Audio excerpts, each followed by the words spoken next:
بسم اللہ الرحمن الرحیم۔ ناظرین السلام علیکم۔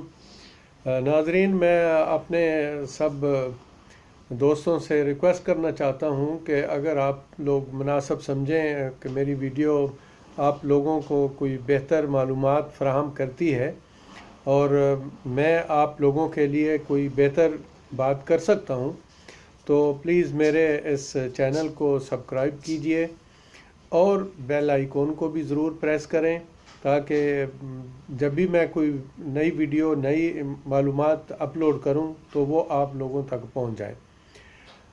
دیکھیں، پھر وہ بار بار ہم چونکہ آج کل جو سب سے بڑا مسئلہ بنا ہوا ہے وہ ہے اس وقت عدلیہ کا مسئلہ۔ کل آپ لوگوں نے دیکھا کہ لاہور ہائی کورٹ نے جتنے بھی مافیاز تھے ان سب کو کل ریلیز دیا۔ شہباز شریف کو بھی ایکسٹینشن دے دی اور جو دوسرے دو میر شکیل الرحمان اور جے آئی ٹی والے تھے ان کو بھی دے دی۔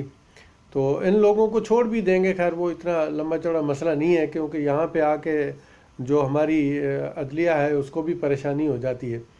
تو دیکھیں، جہاں تک عمران خان صاحب کر سکتے تھے غالباً انہوں نے میرا خیال میں اپنی کیپیسٹی کے حساب سے بہت کچھ کر لیا، اور شاید اس سے آگے وہ بھی مجبور ہیں۔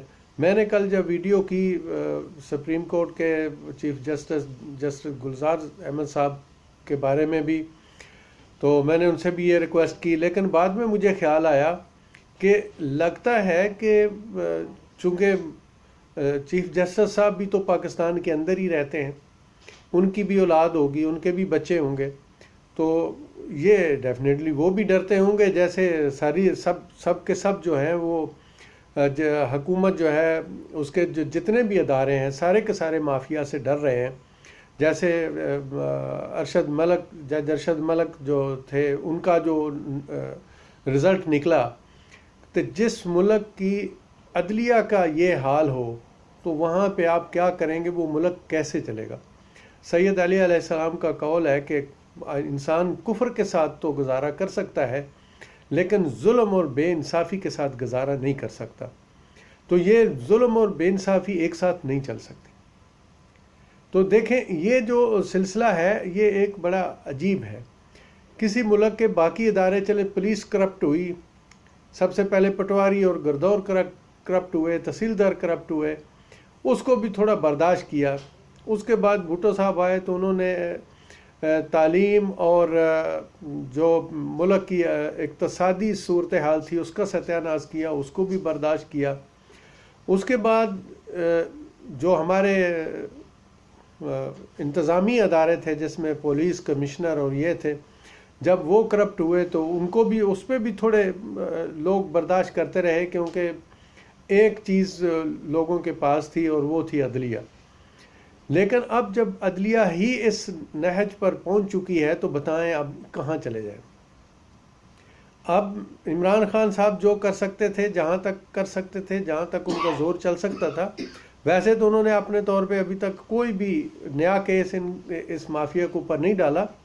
وہ مافیا جو آپس میں ڈرامے بازی کرتے تھے ہمیشہ، ہر دفعہ جب ایک آتا تھا زرداری آتا تھا وہ ان پہ کیس بنا دیتے تھے، وہ آتے تھے تو زرداری پہ بنا دیتے تھے۔ تو اس قسم کی یہ جو نورا کی کشتی کر رہے تھے، ابھی اسی نورا کشتی میں وہ خود پھنس گئے ہیں۔ ادارے کیسز وہی ہیں جو ان لوگوں نے ایک دوسرے کے خلاف تیار کیے ہوئے تھے۔ دوسری طرف جیسے ہم عمران خان صاحب کی نیت پہ کوئی شک نہیں کر رہے، اسی طرح ڈاکٹر جوید اقبال صاحب جو ہیں، جو نیب کے چیئرمین ہیں، ان کی نیت پہ بھی ہم جو شک نہیں کر سکتے۔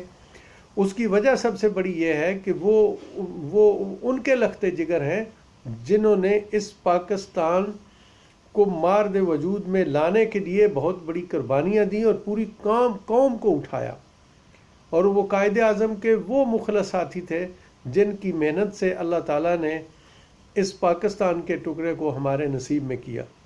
تو اس لیے میں ان کی نیت پہ بھی کوئی شک نہیں کرتا ہوں، لیکن جیسے ان کے پاس ادارے میں جو کام کرنے والے ہیں وہ لوگ کام نہیں کر رہے، اسی طرح عمران خان صاحب کے پاس جو گرد و نواح میں لوگ بیٹھے ہوئے ہیں، دو چار لوگوں کے علاوہ، باقی وہ بھی نہیں کام کر رہے۔ تو دیکھیں آج کے وقت میں تو جب تک گھر کا جو ادارہ ہے وہ اگر ایک دوسرے کے ساتھ مل کے اولاد جو ہے وہ والدین کے ساتھ مل کے نہ چلے تو گھر نہیں چل سکتا، تو ایک ملک کو کیسے چلائیں گے؟ یہ دیکھیں ابھی جو صورتحال ہے، مئی آج کیا ہے، جولائی کی آج 8 تاریخ ہے، مئی میں جو تھے وہ گندم کی فصل کاٹی گئی ہے، ابھی نئی فصل آئی ہے، اور جولائی کی آج 8 تاریخ ہے، اور تقریباً 25 جون سے آٹا اویلیبل نہیں ہے، اور جن لوگوں کے پاس ہے وہ ذخیرہ اندوزی جنہوں نے کی ہوئی ہے وہ بڑے داموں پہ بیچ رہے ہیں، کہیں پہ 1100 کی بک رہی ہے 20 کلو کی تھیلا جو ہے، کہیں پہ 1200 کا بک رہا ہے، کہیں سے 1150 کا بک رہا ہے، اور مشین والے جو ہیں وہ 1400 کا بیچ رہے ہیں۔ تو بتائیں کہ کہاں چلے جائیں؟ جو یوٹیلیٹی سٹور کھلے تھے وہ بھی ایک ڈرامہ بازی ہو گئی، وہ سوائے ڈرامے کے اور کچھ باقی نہیں رہ گیا، ان کے پاس لوگ جاتے ہیں۔ کل بھی میں نے کہا تھا کہ کل بھی لوگوں نے مجھے گجرانوالہ سے کالیں کی تھیں، میسج کیے تھے کہ دیکھیں جی ہم آج 2 ہفتے سے لگاتار آ رہے ہیں، یہ ہمیں کہہ دیتے ہیں اگلے ہفتے آئے گا آٹا اور چینی، لیکن کوئی نہیں آیا۔ تو وہاں بھی جائیں تو زندگی ضروریات زندگی کی پوری چیزیں نہیں ملتی، اور سب سے مین جو چیزیں ہیں وہ یہ ہیں 2، اور یہ نہیں مل رہی۔ اب آگے دیکھیں جو بڑی عید آ رہی ہے، قربانی عید آ رہی ہے، اس عید پہ دیکھیں گے پیاز نہیں ملیں گے، ٹماٹر نہیں ملیں گے۔ تو مجھے بتائیں کہ یہ آخر خان صاحب آپ ان اداروں کو کیوں کنٹرول نہیں کر رہے؟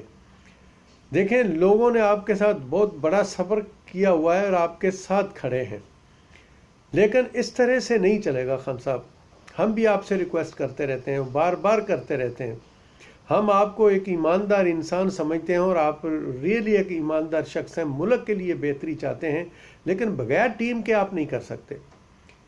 ہم آپ کو کچھ ایڈوائز نہیں کرنا چاہتے، سجیشن ضرور دیتے ہیں کہ یہ جو آپ باہر سے لوگوں کو لائے ہیں نا، پلیز ان کو واپس جہاں سے یہ آئے ہیں وہیں پہ ان کو بھیج دیں، کیونکہ یہ ہر آنے والی حکومت کے ساتھ جب کوئی نئی حکومت آتی ہے تو یہ اپنا بریف کیس تیار کر کے بیٹھ جاتے ہیں، اور نئی حکومت ان کو بلا لیتی ہے، اور جب وہ نئی حکومت چلی جاتی ہے تو وہ بھی اپنا بیگ پکڑ دیں اور واپس چلے جاتے ہیں۔ ان کو نہ پاکستان سے کوئی لین دین ہے، نہ پاکستان کی عوام سے کوئی لین دین ہے۔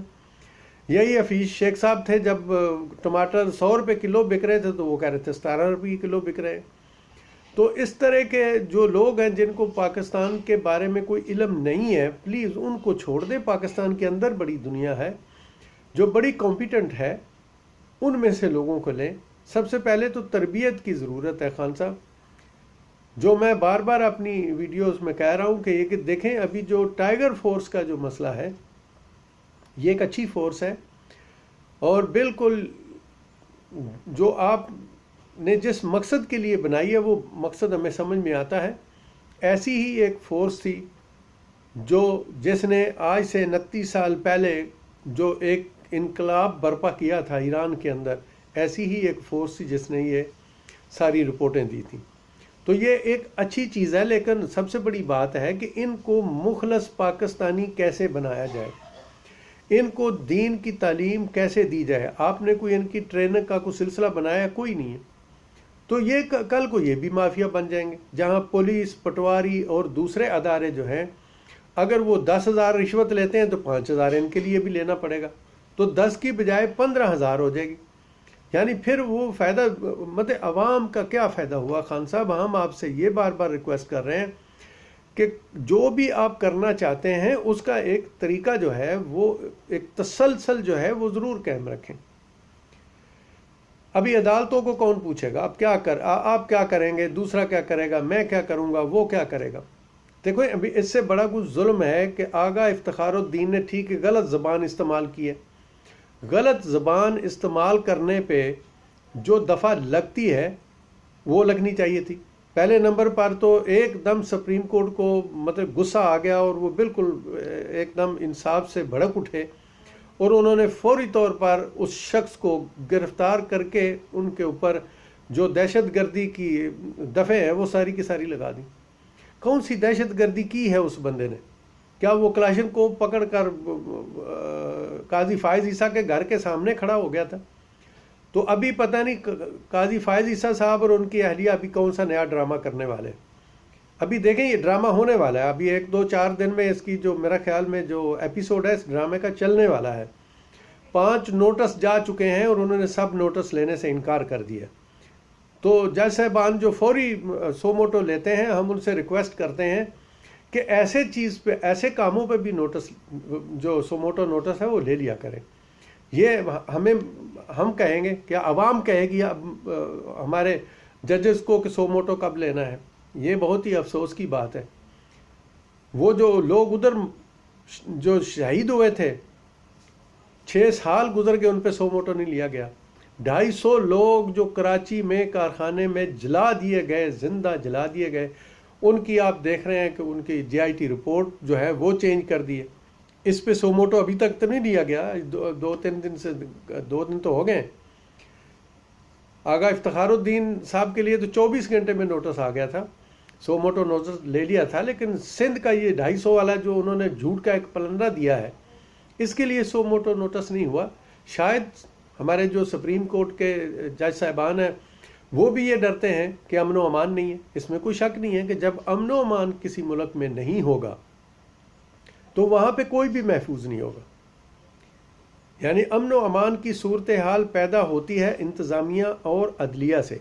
انتظامیہ تو پہلے سے ہی خراب تھی، اس میں تو سمجھے 99% وہ لوگ تھے جو بغیر رشوت کے نہیں چلتے تھے، سوال ہی نہیں پیدا ہوتا، کسی نہ کسی طریقے سے ان کا سارا چل رہا تھا۔ راؤ انوار کو دیکھیں جس نے قتلوں کے ڈھیر لگا دیے، عابد باکسر کو دیکھیں، اس قسم کے اور ہزاروں مسالے ہیں، سخیرہ کو دیکھیں، کس نے کیا کیا نہیں کیا اس پاکستان کے اندر۔ کسی نے ان سے پوچھا؟ کوئی نہیں۔ اب جج صاحبان جو ہمارے چیف جسٹس صاحب کا چیف جسٹس کھوسا صاحب تھے، بڑے بازو نکال کے انہوں نے کہا تھا کہ ہم پاورفل ہیں، ہم طاقت رکھتے ہیں، ہم جو ہیں وہ ہیں، ہم وہ ہیں۔ ہم اللہ کی ذات ہے، کوئی نہیں ہے۔ کھوسا صاحب آپ نے بھی ظلم کیا ہے، اس کی سزا انشاءاللہ آپ دنیا میں بھی اٹھائیں گے اور آخرت میں بھی جا کے۔ قانون اگر غداری کا یہ کہتا تھا نا، تو پھر آپ نے دوسرے لوگوں کو کیوں نہیں بلایا؟ وہ جو آرٹیکل 6 کے تحت ہے کہ وہ لوگ جو اس دستور کو توڑیں یا جو اس توڑنے والے کی ہیلپ کریں، وہ سارے کے سارے غداری کے زمرے میں آتے ہیں۔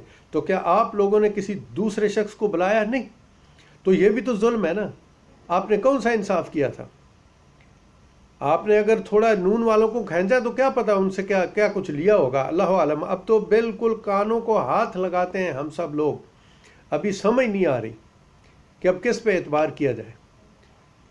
اب ان لوگوں نے، حقیقت میں کہتا ہوں، ہمارے وسائل کہتے ہیں، ہمارے ذرائع کہتے ہیں کہ وہ جب بھی اپنے حلقہ احباب میں بیٹھتے ہیں تو وہ کہتے ہیں کہ ہم نے پوری عدالتیں خرید رکھی ہیں۔ کسی عدالت والے، کسی جج کی کیا پوری عدالت میں کسی کی مجال نہیں ہے کہ وہ ہماری بات کو ریفیوز کر سکیں۔ کئی لوگوں کو انہوں نے بریف کیس دیے، کئیوں کو لڑکیاں سپلائی کی، کئیوں کی بلیک میلنگ کرنے کے لیے ویڈیو بنائی۔ تو اس حمام میں سارے کے سارے ننگے ہیں، تو کس کا کیا بندوبست کیا جائے؟ کیوں انتظام نہیں ہو رہا ہے؟ جج صاحب ہم پوچھتے ہیں، آپ سے ریکویسٹ کر رہے ہیں، کیوں سو موٹو نہیں لیا جا رہا؟ وہ 250 جو شہداء ہیں اس کارخانے کے اندر جن کو جلا دیا گیا، وہ 14 لوگ جو شہید کر دیے گئے شہباز شریف لوگوں کے ہاتھوں، رانا ثناء اللہ کے ہاتھوں، جو گناتے پھر رہے ہیں آپ لوگوں کے سامنے۔ 6 سال گزر گئے ہیں، سو موٹو نہیں لیا، نہ پیچھے کسی نے لیا، نہ آپ لوگوں نے لیا۔ 100 سے زیادہ وہ لوگ زخمی ہوئے، اور الٹا انہی کو جو ہے نا وہ جیلوں میں ڈال دیا گیا، اور وہ لوگ 2 سال 3 سال کے بعد وہ جیلوں سے نکلے ہیں ضمانتوں پر، اور ابھی پتہ نہیں ان کو سزا کتنی ہوگی۔ لیکن جو میر شکیل الرحمان ہے، جو اتنا بڑا کرپٹ ہے، جو نواز شریف اتنا بڑا کرپٹ تھا، ان کو آپ لوگوں نے سب کچھ دیا ہوا تھا۔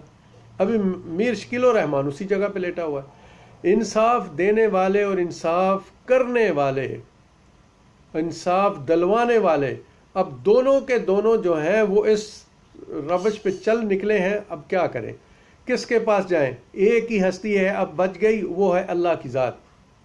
ہم سب لوگ اللہ سبحانہ تعالیٰ سے دعا کرتے ہیں کہ رب العالمین ان 2 اداروں کو تو ہی سزا دے، کوئی ایسا شخص پیدا کر دے جو ان کو پکڑ سکے، جو ان کو جھنجھوڑ سکے اور ان کو بتا سکے کہ آپ کا جاب آف ڈسکرپشن ہے کیا، آپ کس لیے اس سیٹ پر بیٹھے ہوئے ہیں۔ آپ اگر انصاف کرتے ہیں اور صرف کرپٹ لوگوں کو انصاف دیتے ہیں تو غریب کہاں چلے جائیں۔ میں نے اس سے پہلے کئی ویڈیوز میں ذکر کیا اس رانی بی بی کا، جو چنوٹ کی ایک رہنے والی عورت تھی، جو بے گناہ قتل کیس میں پولیس سے لے کر ججوں سے لے کر سب نے اس کو عمر قید کے لیے جیل میں ڈال دیا، اس کے باپ کو اور اس کا باپ 11 سال کے بعد جیل کے اندر ہی بیچارہ دنیا سے چلا گیا، اللہ اس کو جنت نصیب کرے۔ اور وہ 19 سال اپنی زندگی کے ساری جوانی وہ جیل کے اندر کاٹ کے آ گئی، لکھپت کوٹ جیل میں لاہور میں، اور جب وہ باہر آئی تو اس کا کچھ بھی نہیں تھا۔ وہ کس سے پوچھے، وہ کس سے انصاف لے؟ کہاں تھے وہ جج، کہاں تھے ان کے انصاف، کہاں تھے وہ وکلا؟ ابھی جو وکلا اعلان کر رہے ہیں، مجھے سمجھ نہیں آتی کہ انسانیت کیوں مر گئی ہے۔ کل کو کیا مرنا نہیں ہے آپ لوگوں نے؟ ان معصوموں کا جو قتل ہوا، وہ جو بے گناہ شہید کر دیے گئے، اور ان کے قاتل یہاں گھوم رہے ہیں، اور ان کے قاتلوں کے ساتھ ان کے قاتلوں کو بچانے کے لیے آپ جو ہے وہ ہائی کورٹ پر اٹیک کر دیتے ہیں، جج ڈرتے ہیں۔ ہم کہتے ہیں کہ اگر ججوں نے ڈرنا ہے تو بہتر ہے استعفیٰ دے دیں۔ کئی جج جو ہیں وہ ابھی انٹرویو دے رہے ہیں ریٹائر ہونے کے بعد کہ جی ہم سے فلاں فیصلہ جو ہے نا وہ بائی فورس کروایا گیا۔ بھائی تیری غیرت مر گئی تھی اس وقت، تیرے اندر کا انسان مر گیا تھا، تیرا ایمان مر گیا تھا، اس وقت ریزائن کر دیتا نا، دنیا میں بھی ہیرو بن جاتا اور اللہ کے ہاں بھی تجھے انعام ملتا۔ اس وقت میں آج بھی